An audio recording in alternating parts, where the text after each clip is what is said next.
নমস্কার বন্ধুরা, তো চলে আসলাম আরেকটি রেসিপি নিয়ে। তো আজকে আর কোনো রান্নাবান্নার রেসিপি নিয়ে আসলাম না, আজকে আসলাম একটা আচারের রেসিপি নিয়ে। তো কেমন আছো সবাই? আমি অনিমা ত্রিপুরা থেকে।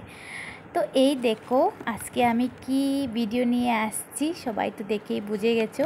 আজকে আর নিয়ে এসেছি কাঁচা লঙ্কার আচারের রেসিপি। তো এই দেখো এখানে আমি প্রায় 200 গ্রামের মতো লঙ্কা নিয়েছি।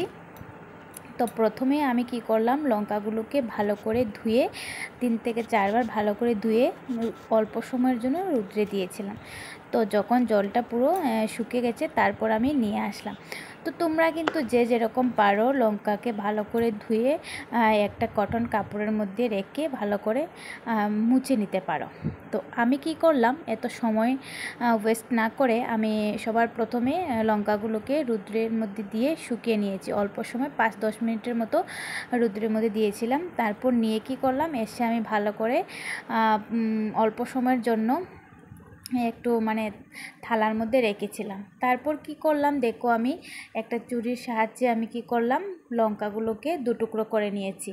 তো এদিকে দেখো কড়াই গরম হয়ে গেছে, একদম লো ফ্লেমের মধ্যে করবে। এখানে আমি লাল শস্য দিয়েছি, তারপর জিরে দিয়েছি, ধনে, মেথি, মুড়ি সবগুলোকে কিন্তু আমি একদম লো ফ্লেমের মধ্যে অল্প 5-10 মিনিটের মতো বেজে নেব। তারপর এটা কিন্তু গুঁড়ো করতে হবে।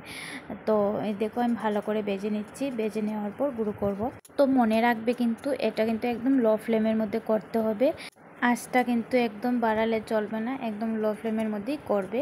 আর একটা জিনিস খেয়াল রাখবে, আমরা যে কাঁচা লঙ্কাগুলোকে ভালো করে ধুয়ে রোদে শুকিয়েছি, কাঁচা লঙ্কার গায়ে যাতে কোনো রকম জল না থাকে, কারণ জল যদি কাঁচা লঙ্কার মধ্যে থাকে তাহলে কিন্তু আচারটা নষ্ট হয়ে যাবে, বেশি দিন রাখা যাবে না। এর জন্য বলছি ভালো করে জলটা শুকিয়ে নিতে হবে, তারপর কিন্তু কেটে রেডি করতে হবে। তো এদিকে দেখো আমি কি করলাম, প্রায় 100 গ্রামের মতো তেল কিন্তু আমি কড়াইতে দিয়ে দিয়েছি।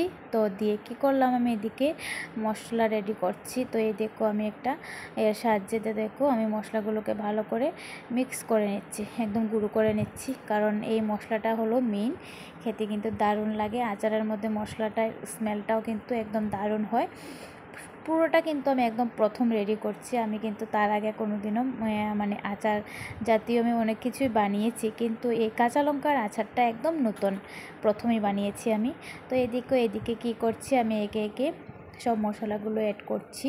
প্রথমে আমি 5 রকমের যে মশলা রেডি করেছিলাম এগুলো দিয়েছি। তারপর কাশ্মীরি লঙ্কা গুঁড়ো নেই বলে আমি নর্মালি লঙ্কার গুঁড়ো ইউজ করেছি। কাশ্মীরি লঙ্কার গুঁড়ো হলে কিন্তু ভীষণ ভালো হতো, কালারটা কিন্তু দারুণ আসতো। তারপর নুন দিয়েছি, অল্প হলুদ গুঁড়ো দিয়েছি। তারপর আমি যে গরম করে তেলগুলো রেখেছিলাম, তেলগুলো কিন্তু পুরো ফোটার পর তারপর কিন্তু ঠান্ডা করতে হবে, কারণ গরম তেল এই আচারের মধ্যে দেবে না, একদম ঠান্ডা করে তারপর কিন্তু রেডি করবে। তো এদিকে দেখো আমি সবগুলো মিশিয়ে নেওয়ার পর কিন্তু তেল ঠান্ডা হওয়ার পর কিন্তু আমি এই আচারের মধ্যে দিয়েছি। তো দিয়ে ভালো করে আমি নাড়িয়ে নিচ্ছি, আর দারুণ একটা স্মেল বেরিয়েছে। আর একটা হচ্ছে কি, তোমরা কিন্তু যখন মেথিটা ইউজ করবে একদম অল্প পরিমাণের মেথি ইউজ করবে, কারণ মেথি কিন্তু অনেক তেতো হয়। তার জন্য বলছি যে আমি মেথির পরিমাণটা একটু বেশি হয়ে গিয়েছিল, এর জন্য একটু তেতো লাগছিল। তো তেতো ভাবটা দূর করার জন্য আমি কি করলাম জানো, আমি অল্প পরিমাণে চিনি অ্যাড করেছি। তো চিনি অ্যাড করার পর কিন্তু ঠিক হয়ে গেছে। তো অল্প ভিনিগার দিয়ে আমি ভালো করে নেড়েচেড়ে আমি ফ্রিজে রেখে দেব, আর এটা কিন্তু অনেক দিন স্টোর করা যাবে। তো কেমন হয়েছে অবশ্যই কমেন্ট করে জানাবে।